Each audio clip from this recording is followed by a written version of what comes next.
But let's talk about this. We are doing from feelings to features, the science of building emotional connection in design.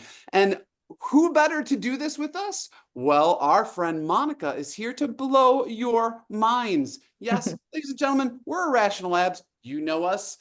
We don't have a hit TV show, but one day we will. Instead, we have exciting webinars, but we've worked with hundreds of the top organizations to bring behavioral design into their process. Again, you know, we're not superheroes. We look like them. I'm obviously ripped like one. No, not really. But if we were superheroes, our origin story would be that we built the behavioral economics unit at Google, and we ultimately worked with 25 different teams at Google to infuse behavioral economics in all the things they do at the Googling place. So if you do anything at Google and you didn't know you did it, it's probably our fault. That was over a decade ago. Since then, we've run over 100 experiments at top companies all over the globe, and we've trained thousands of people in the ins and outs of behavioral design. You can use behavioral insights to improve your products in a multitude of ways. You can improve your product design. You can train your people on behavioral science. In fact, I'm coming to you live from the great state of Texas, where we just did a training for 60 people. It was awesome. And then we also help a lot with AI strategy. To be clear, I am not an AI agent. I am Ryan Goebel, Chief Learning Officer at Irrational Labs. But who do we have going on today? We have Monica going on today. And Monica, she enjoys blending insights from organizational, cognitive, and social psychology with human-centered design to change behavior, both within teams and with customers. Before Irrational Labs, I mean, we don't like to talk a lot about Monica's life before Irrational Labs, but it's true. She had a life before Irrational Labs, and she was a service designer at a Canadian bank, CIBC. And she was a behavioral economics consultant at a boutique firm, BE Works, across a variety of sectors. So she has helped reduce bias in hiring, increasing savings and managing debt, improving energy conservation, and increased school attendance, among other real-world problems. And she's made me behave better at dinner multiple times. Monica holds an honors psychology degree from McGill University. That's right, she's Canadian. That's how cool we are here at Irrational Labs. We have Canadians. And she specializes in organizational and social psychology. Well, her degree, her master's, is from the LSE. And more than that, her years of practical experience has taught her how to apply theory and evidence to make a difference in this complex, messy, and wonderful world in which we behave. So with that, I'm going to stop sharing. Oh my gosh, there was a preview there. We got ahead. Monica, take it away. Make me feel emotional today, because I don't have any emotions. Thank you, Ryan. And I'm going to try my best to match Ryan's energy, but I don't know if I'll succeed. So please bear with me, everyone. Okay, so maybe just a quick thumbs up that you can see my screen and you can see the right screen. It should be a just full presentation. Awesome. Okay. Hi, everyone. Today, we are here to talk about something we all have, but often don't understand very well. And that's our feelings, our emotions. And what we're going to try and do is unpack it. And we're going to try and connect emotions we feel back to how we think about designing product and service experiences. Okay? So let's dive right in. And I hope the sound on this works, but I want to kick things off with a video clip.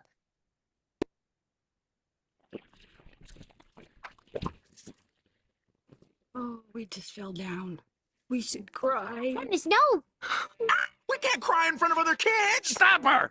Stop it, Sadness. I can't help it, Joy. I'm entering a sadness spiral. Disgusting. She's getting tears on me. Calm her down! Okay, how about we stop being sad and, hey, look at this. I'm doing the happy dance. I'm not wearing any pants. Something France. I'm doing the happy dance. Hey! Your desperation makes me sad. Okay, forget that. How about we turn that frown upside down, huh? All right, good hustle, everyone. Now let's get some ice cream. Hello, anger. Get off of me. Okay. All right. Has anyone seen this movie? I can't see. I see some nods, some hand raises. Awesome. Has anyone seen the sequel?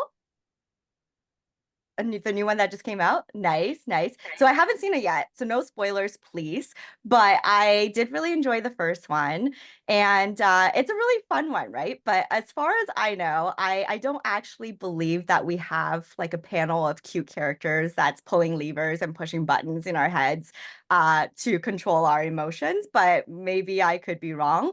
But today I want to talk about this topic of emotions. And I thought this is a really nice illustration, not of exactly what's going on, but it tells us that there's a lot more going on inside when we think about emotions that lead to how we express emotions outwards and leads to how we might behave and make decisions in the real world. So we're not going to unpack all of the complexity here, but I do want to unpack it a little bit to give you a sense of what might actually happen when someone's going through an emotion.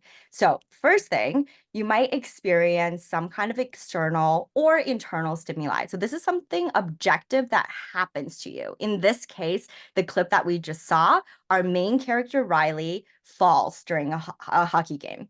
And then we may have our subjective interpretation of that experience, what we might call a cognitive appraisal of that experience. This is how we understand how it all went down. We might go through it and feel like, gosh, that was embarrassing, right? There are also physiological changes that happen. We may start to feel increased heart rates. We may start to feel a little sweaty. Of course, there's the pain from falling in that case. Also, different goals get activated. In that moment, we're thinking about, gosh, maybe I want to run away. Like the goal is avoidance in that moment.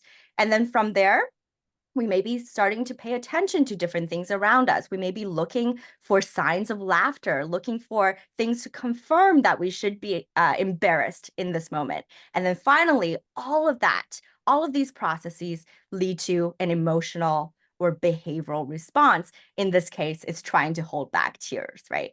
So the point that I'm trying to make here is that the more we can begin to decode these emotional processes and these emotions themselves, the more we have opportunities to reduce emotional barriers and increase emotional benefits in our lives, in our products and service experiences. And hopefully today, what you'll take away are some core concepts to help us decode emotions together. Okay, so we're going to do this in 3 parts. And the first thing I want to talk about is how emotions influence user decision-making and behavior. And we're going to talk about 3 pathways today. The first is cued emotion. The second is anticipated emotion. And then finally, my favorite, the third one is going to be spillover emotion. Okay, let's start with a story. Now, imagine that it's tax season right now, and perhaps even just mentioning the word tax made some of you feel a little anxious. Certainly makes me feel anxious every single year. Now, imagine it's tax season, and you have to choose a tax prep program, and you're looking at this complex website full of different options. Now, looking at this, how confident would you feel in making this decision? Probably not very. And perhaps you actually end up getting a little bit more anxious than when you started, or perhaps more frustrated, or both.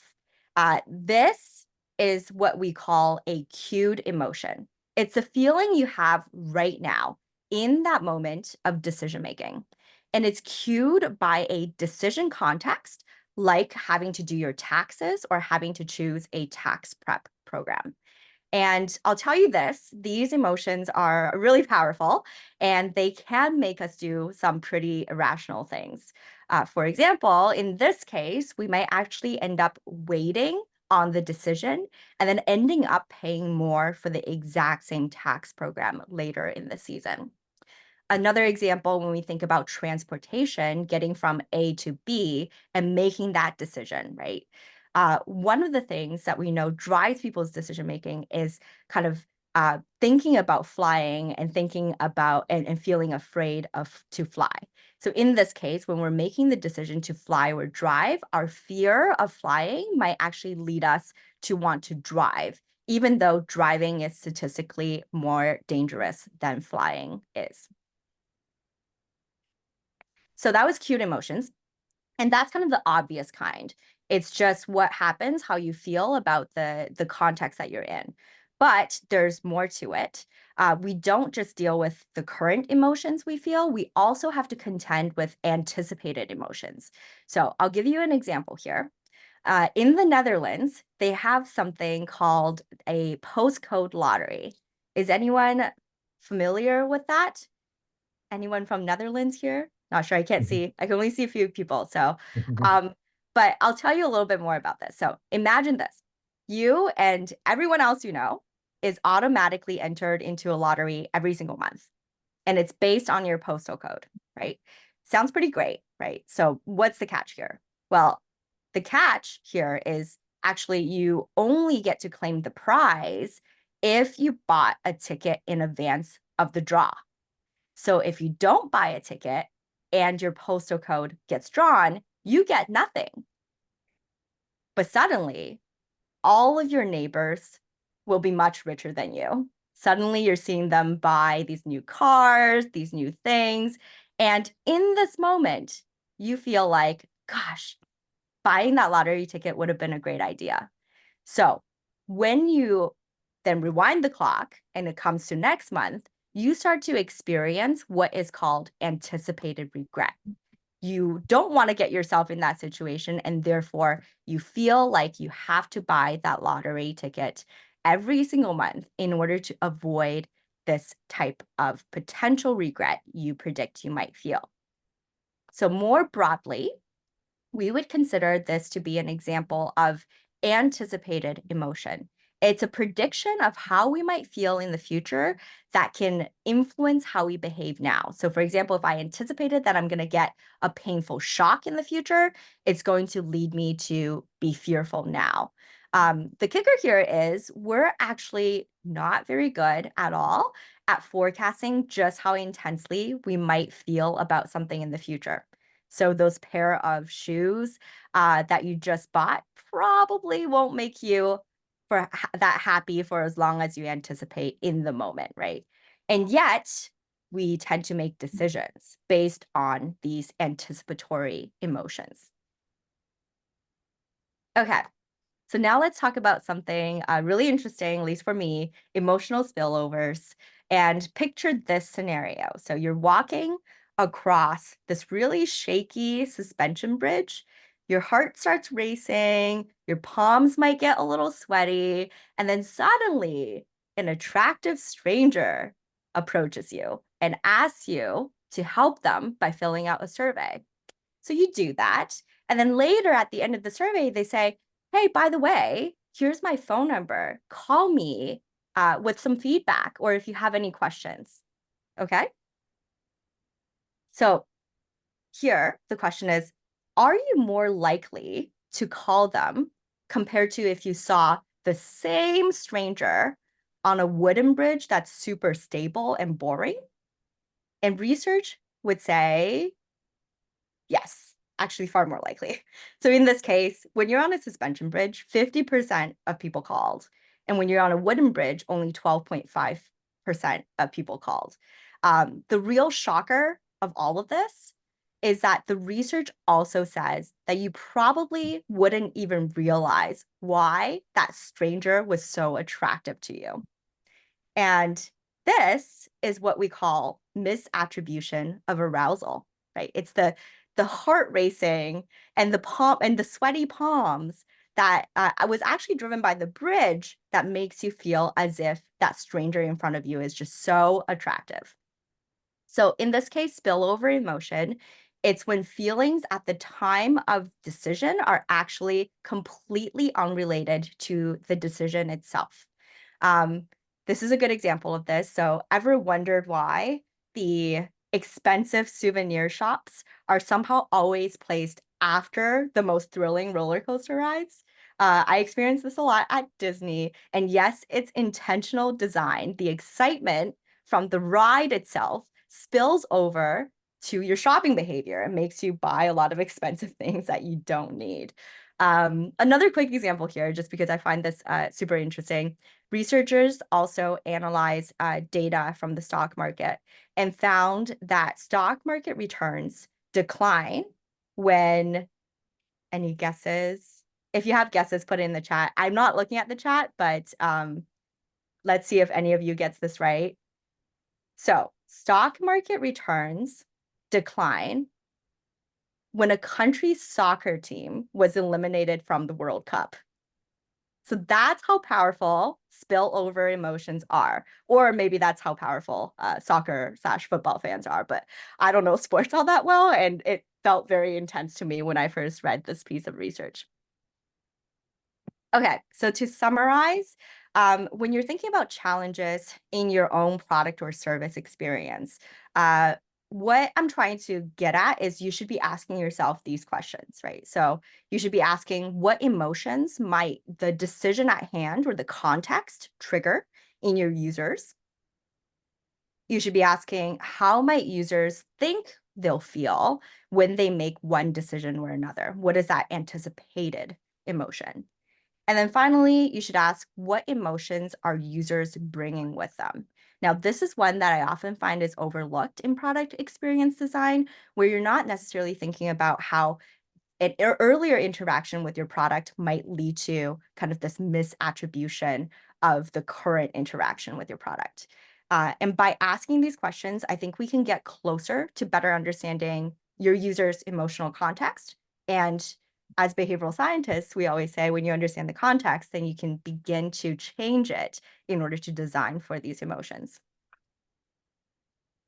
Part 2, let's dive a layer deeper on this and talk about how we can design for specific emotions that might impact user decisions and behaviors within our product and service experience.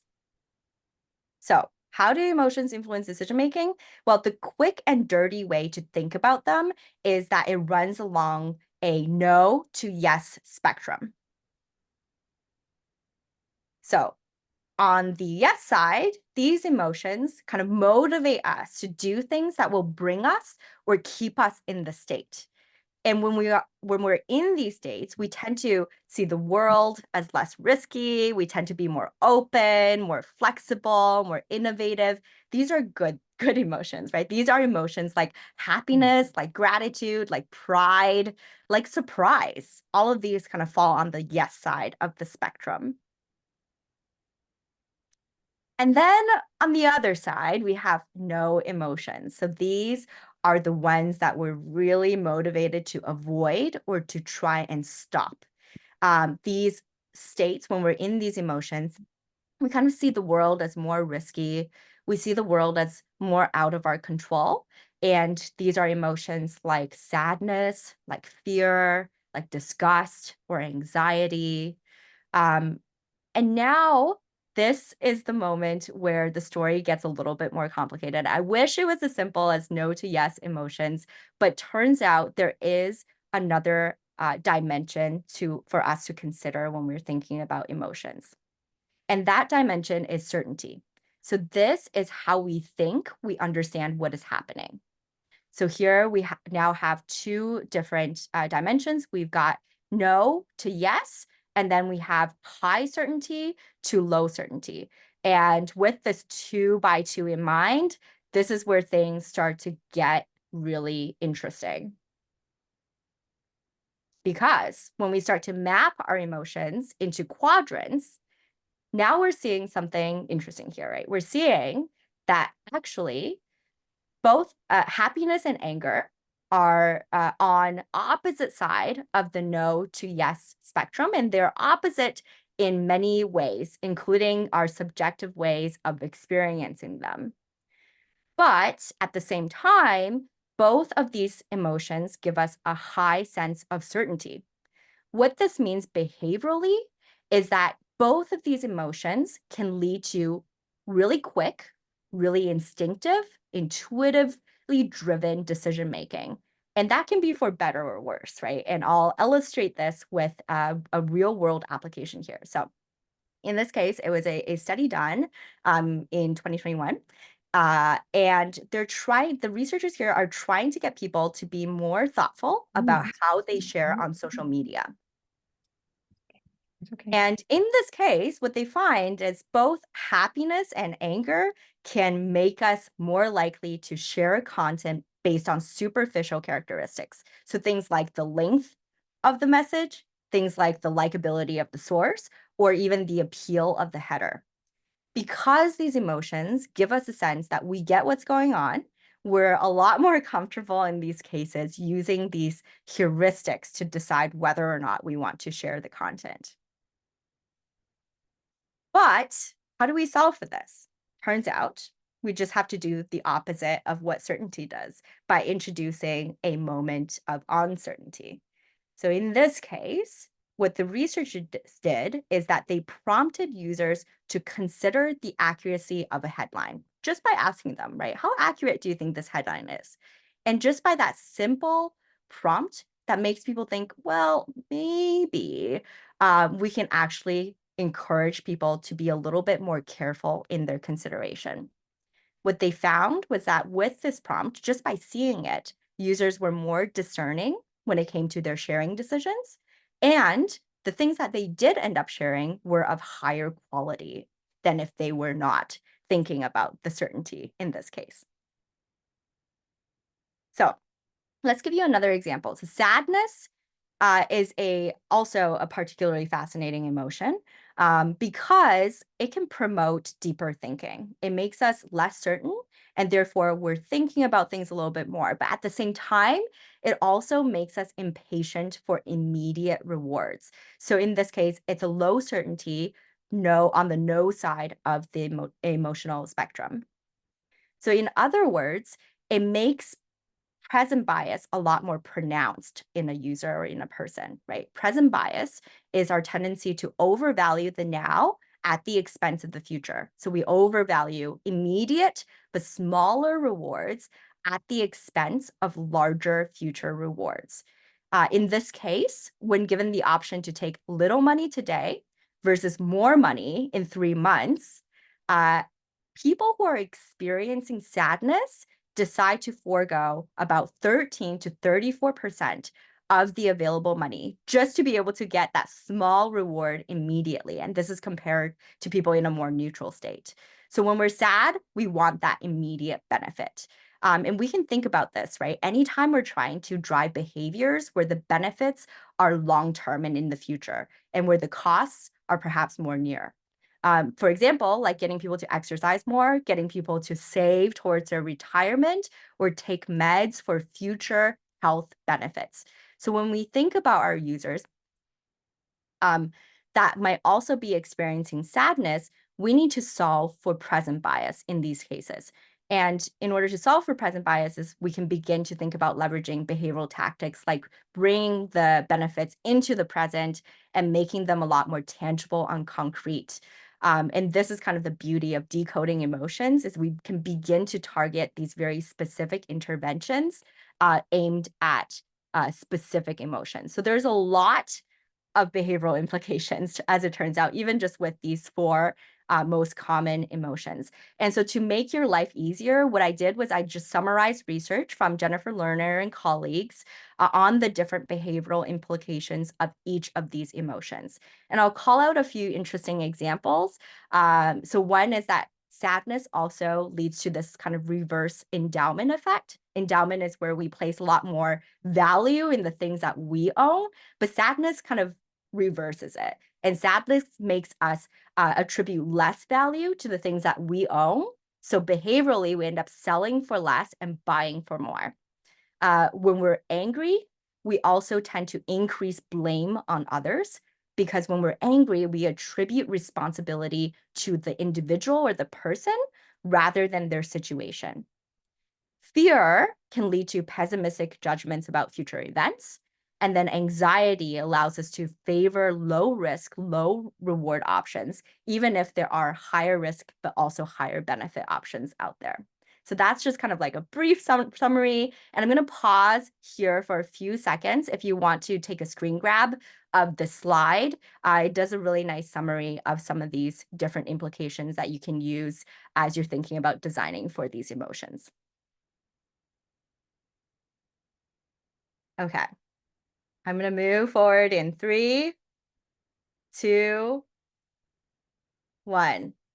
And if you didn't get a screenshot, we'll try and maybe send out one to the group after.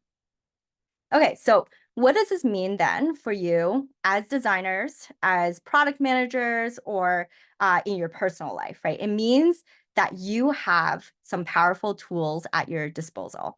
And I'm going to give you a framework today to work through some of these. So what we're going to do, some of you might be familiar with this, we're going to adapt Irrational Labs 3B framework for behavior change to make room for emotions. And for those of you who are not familiar with this, we have a simple formula that we use internally for behavior change.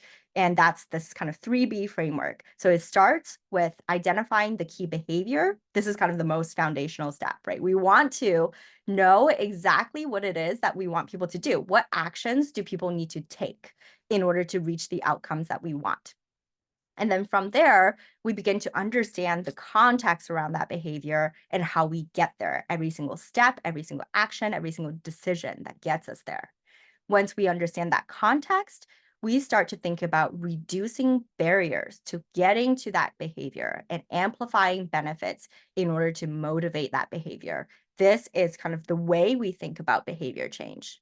Now let's add emotions to this framework in a more explicit way, right? So here, what we want to do is a part of that decision context, we want to consider emotions. We want to consider how these, what are these current state emotions and in what context do they arise? Are they acute emotion? Is it anticipatory? Is it spillover? And then from there, we can begin to think about our key behavior. Are these emotions actually helping or hindering your key behavior? And once we know that, our job then is to reduce hindering emotional barriers and then add helping emotional benefits. And I specifically don't call them positive or negative emotions in this case, because I want to call out a key point here, which is that hindering does not mean it's a negative emotion, and helping does not mean it's positive. Think back to the example that we talked about before, right? Both anger and happiness drive the same kinds of decision making in that context. And in that case, they were both hindering emotions. And so we want to solve for them in that way. Okay, let's get into the tactics. So to reduce emotional barriers, we're going to talk about kind of 3 different tactics that align to 2 ways of solving for this. So we want to basically try and reduce the magnitude of the emotion experienced, or we want to kind of separate the emotional state in that moment from the decision-making action in that moment. Okay, so we'll start with talking about delaying the decision.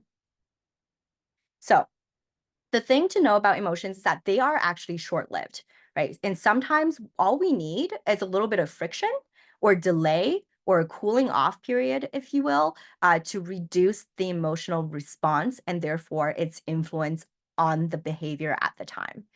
This is exactly what we did with TikTok. It's kind of similar to the social media share study that I talked about earlier, but we worked with TikTok to try and reduce the spread of misinformation. People are kind of scrolling, they're in that kind of hot state, they're doing this really rapid decision making. And all we did was we added one step. We added a caution banner and a pop-up to get people to slow down. We ask people, are you sure you want to share this when that content is flagged? And in doing so, just by adding that minor delay, we were able to reduce sharing of flagged content by 24%. Okay, so now is when I'll say this. I know that adding a time delay can be a touchy subject for a lot of product folks. And look, what I'm saying here is not that you should make your products harder to use or throw up any unnecessary roadblocks. But what I am saying is that you can think about adding these strategically placed speed bumps that will give emotions a chance to settle before making a decision. And in doing so, your overall outcomes could be better. The other examples here that I like are governments kind of do this. Some states actually require a waiting period before people can buy guns. And then another example from my personal experience is I actually recently got married, and I had to wait a few days before getting the marriage license, and between getting the marriage license and solemnizing the marriage, just in case, you know, you wanted to change your mind. I didn't, by the way. I'm still married. Just in case you were wondering, it's a success. I didn't change my mind, but you could if you wanted to. That's my sound effect, Monica. I was worried. I was like, I thought everything went okay, but I was worried. It did. It did. It's all good. Yeah.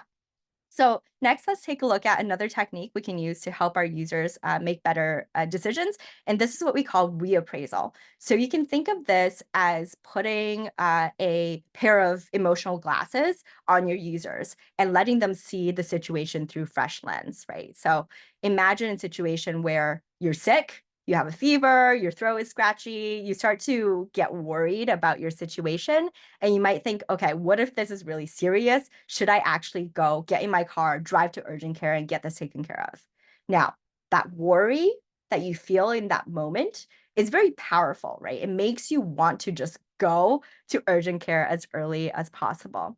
But what if we could help you reframe that emotion? And that is what we call reappraisal, right? What if we design a health app that actually, in those moments, asks you to view your symptoms from the perspective of a physician? Suddenly, when you're thinking about it through the lens of your physician, instead of catastrophizing, you might think, actually, well, my physician would ask me, what's the duration of my symptoms? And my doctor actually would probably recommend that I rest and get fluids first before thinking about going to urgent care. So, in doing so, we can kind of change that panic to more measured responses. Similarly, in this example on the slide, when you're losing your job, that triggers a mix of emotions. But if we were to design a job search platform that prompted you to view this more as an opportunity to pursue your dreams or find something that aligns better with your values and your life, then in looking at job search in that way, when someone has lost their job, could be an effective way of getting them to reappraise that situation and therefore behave differently. Okay. Another good example is unhealthy snacking. We all do this, and we often don't think about why. But as it turns out, research shows that when snacks are further away from us, when we're less likely to be able to access them, that logistical friction is enough to make us snack less and snack and take in unhealthy snacks less. So if you think about this in terms of product design, if you want to reduce something like, say, mindless scrolling on a website, then maybe one idea of something you could do in this case is you could create a close app button that gets bigger and bigger the longer you scroll, right? So making it more and more accessible, easier to do the action that you want people to do. So this is all about changing the environment. Or another example here, if you want people to save money or keep money in their accounts, then maybe it's about making it harder to withdraw money than it is to deposit the money. All of these things, in changing the environment, we can kind of change what emotions are cued in the context. Okay, so this is usually like the fun part, and we're going to talk about how to amplify emotional benefits. And we'll talk about two things. The first thing I'll talk about is boosting yes emotions, boosting some of these really positive emotions in your user experience. And I'll give you a couple of examples here.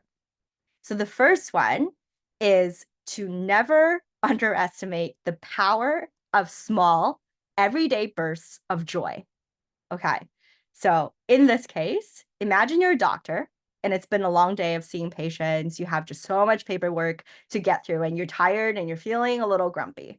And then suddenly someone comes in and hands you just a small bag of candy. Now, how would you feel in that moment? According to the study, that tiny sugar boost didn't just satisfy your sweet tooth, it actually improved your ability to make decisions following that event. And that's because our brains just love rewards, especially when they're unexpected. It's that kind of unpredictability of, am I going to get a reward? Am I not? That keeps us coming back for more. And this is what we call variable reinforcement. I have this example of Asana here because it worked so well on me when I used to use Asana. For those of you who don't know, Asana is a project management software. And the way it works is you have your task list and you check them off once you complete them. Now, sometimes you check off a task list and it just disappears. Other times, when you check off that task list, this beautiful rainbow unicorn kind of flies across your screen. And it's tiny. It's not a monetary reward. It's not even like an object or like something that you give people. It's this fun interaction, this little burst of joy, and it's unpredictable. And that's what makes it really powerful and makes it a lot more likely to boost your yes emotions in that moment. Another thing I want to talk about that is often overlooked is sharing gratitude and compliments. So I'll illustrate this through a study. In the study, researchers basically paired people up and assigned them to roles. There were these predictors, and they were told to predict their conversational partner's mood. And half of them were also, in addition, asked to give their partner 3 compliments, just 3 compliments. Now, you might think that 3 compliments probably won't make much difference, but that is the beauty in this finding. And in fact, people who received compliments reported a mood boost of an entire step on a 10-point scale, right? That's huge. That's like 3 compliments is basically your remote to be able to turn the volume up on your happiness dial. That's all they needed. And the really interesting part here is that the people giving the compliments, they actually had no idea how powerful their words were. And they consistently underestimated the positive effect of giving compliments. So when you think about your product, your experience, especially if you have experiences where it involves an internal employee and an external client, right? In these cases, you want to think about ways to sprinkle in genuine moments of compliments or gratitude in the service experience, and it'll make more of a difference than you or the person giving the compliment might think. Okay. Another way to amplify emotional benefits is all about time and thinking about timing. When you think about time, you want to be thinking about when you're asking users to do a thing. When are you asking them, for example, to review a product? When are you asking them to refer a friend? These are kind of these windows of opportunity where the existing emotions can encourage this action or can deter it. So we want to think about time very carefully.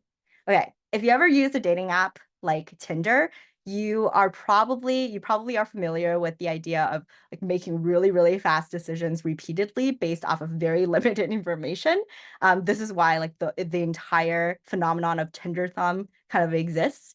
And inevitably, when you're making decisions that fast and repeatedly, you're going to make a mistake, right? You're going to run into a moment where you accidentally swipe left on someone when you really meant to swipe right.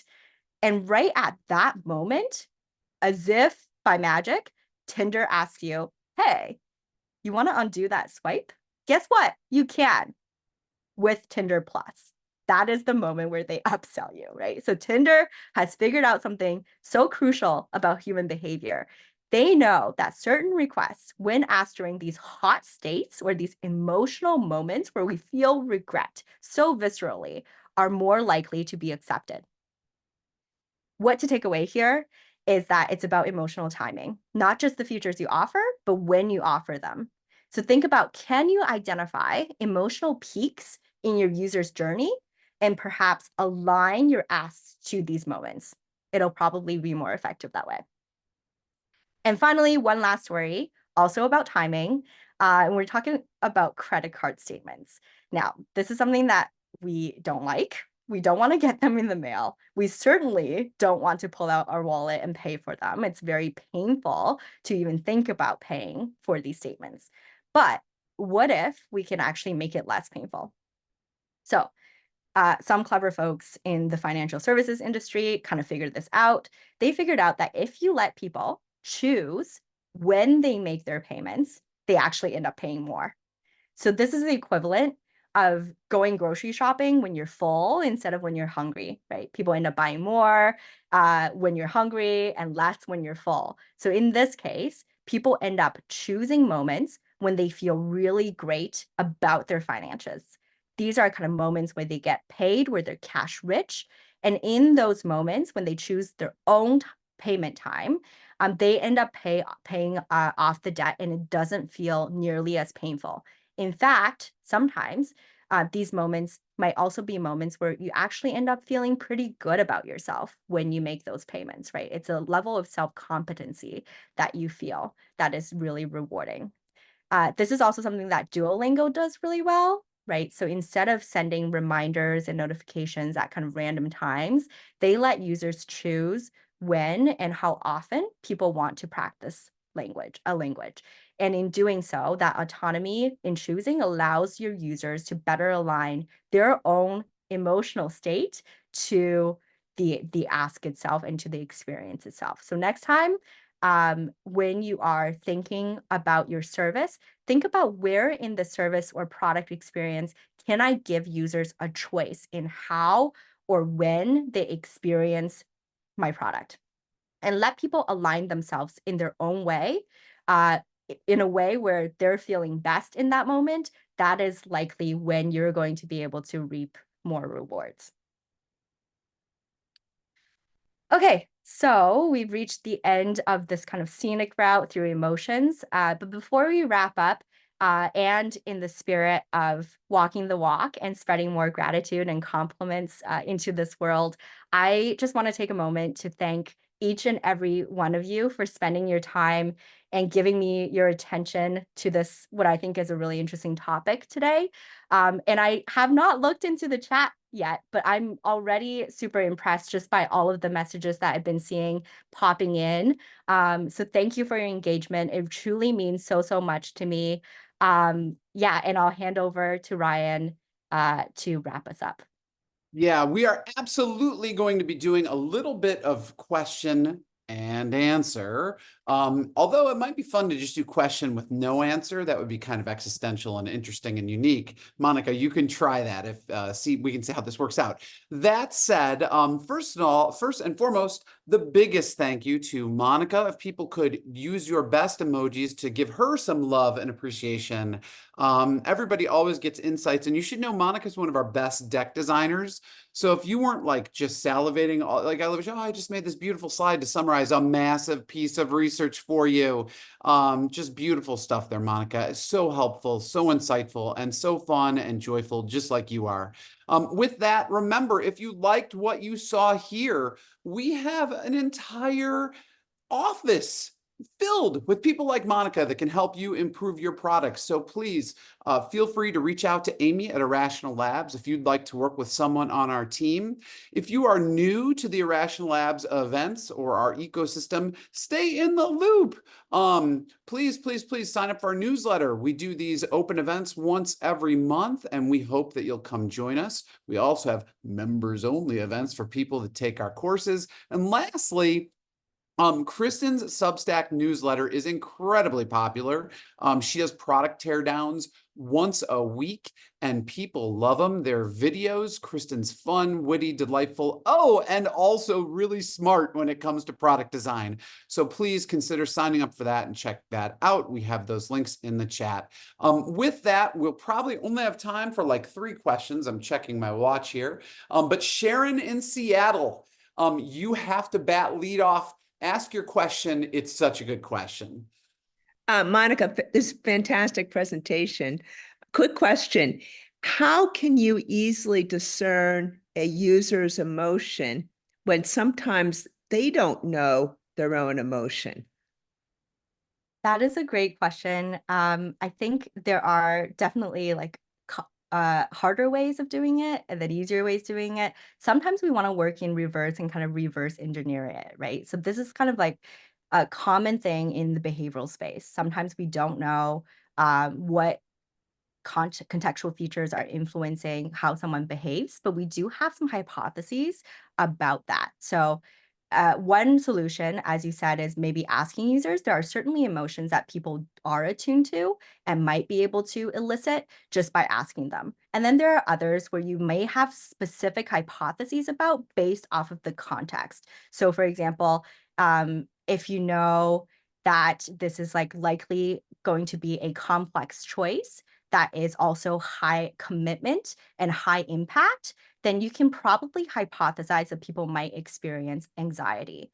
And then when you think about your key behavior, what you want to do is kind of form hypotheses around how do I solve for anxiety? At the end of the day, when you run your experiments and test for interventions for that emotion, you may never actually even find out if people are truly experiencing anxiety, but you can solve for it. Right. So sometimes we don't actually need to know the emotion in order to solve for it because we're still anchored at the end of the day on that behavior and how that emotion might impact that behavior. That's fantastic. The other thing I've seen is that if you can synthesize user comments in different stages of their journey, that it's often a good way to predict their emotions, but sometimes we don't have access to that. That's a great call out. So this the idea of kind of sentiment analysis has been around for a while, but I haven't looked into this, but now it sparked kind of a thought in me. So thank you, Sharon. But AI, I think these days might present an interesting opportunity to be able to more deeply understand how users feel. Of course, this still relies on existing data, right? So if I'm writing in a forum and I'm only using data from the forum, it may not accurately represent how I might feel in a moment of decision making. But in either case, it is such an interesting tool to think about when we think about sentiment analysis. So excellent. Thank you so much, Sharon. It's always wonderful to hear from you. Molly, are you out there? Can you come on the mic and ask your question? I always like to have people ask their questions, say where they're coming to us from. Yeah, hi, I'm Molly. I'm in Columbus, Ohio. And Oh I was my just gosh, wait, time out, time out. Right. I went to University of Michigan. I'm so sorry you're in Columbus, Oh Ohio. no. Ah! Feel bad. but I'll let you ask your question this time. Appreciate it. I was just wondering, how these principles may change kind of on the extreme of some of those behaviors. So for SAD, when it's actually clinical depression or anxiety, and where there's kind of a nuance of like, it might work or it might not work, or be more thoughtful about how some of these principles are applied when designing for kind of that end of the spectrum.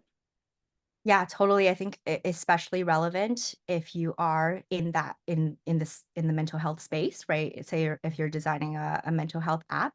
Now, I am not a clinical psychologist. I know some of the tendencies for various different um, uh, mental health topics, but I can't speak to exactly how someone might design for more persistent emotions. That's kind of how I would categorize them, right? As I said, uh, emotions that we feel day to day tend to be less persistent. They kind of are, think of them as like waves, right? They kind of wash over.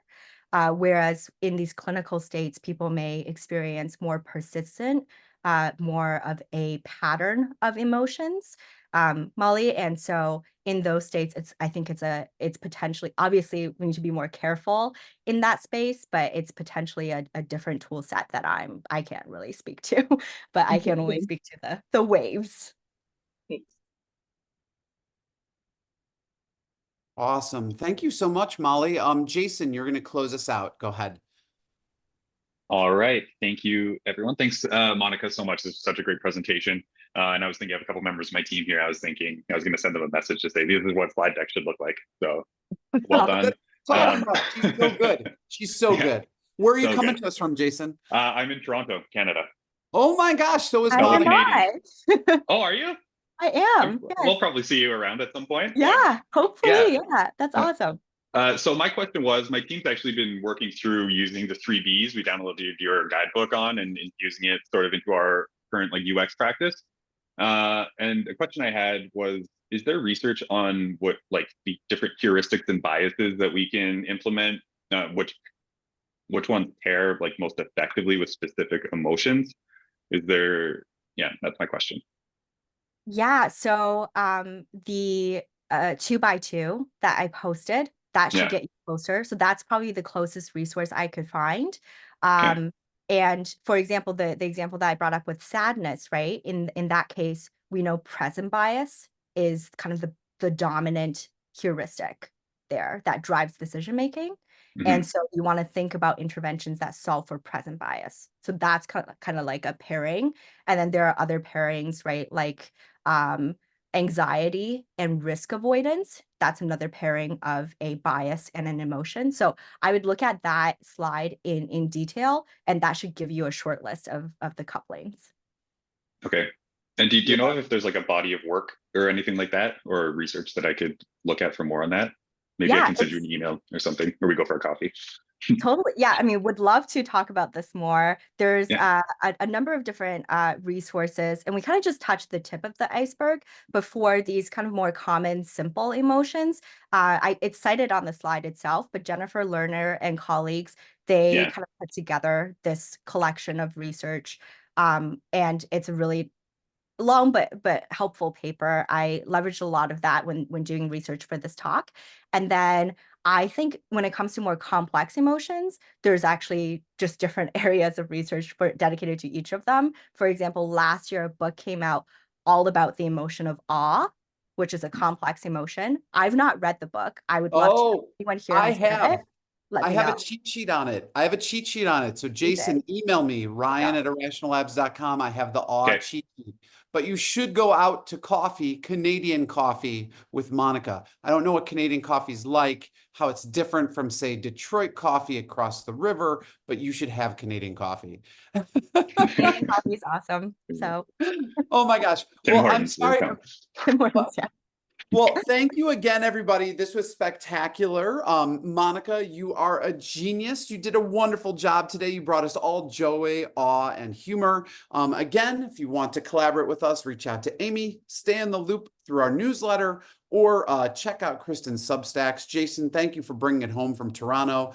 Make sure you exchange emails with Monica in the chat. But here's the big reveal. What's next month? That's right. How to double feature engagement. Lesson from Lyft's Women and Connect program. Yes, that's right. It's going to be our very own Isabel McDonald with Kristen Morrow from Lyft. Will you get free rides to places? No, but will you get insights on double feature engagement? Yes. So please, in the chat, sign up for this event. You like this one? You'll love that one. How much will you love it? You'll love it double. So please have an awesome Friday. Go forward, be kind to others, say thanks to somebody, bring joy into someone's life, and don't hit on people on suspension bridges. It's just not healthy, or after roller coaster rides. It could turn out poorly, unlike Monica's new spouse. So far, so good in Monica's world. Everybody have a great day, great weekend. Here at Irrational Labs, we're excited to see you next month online in all the spaces. Take care, everybody. Bye-bye.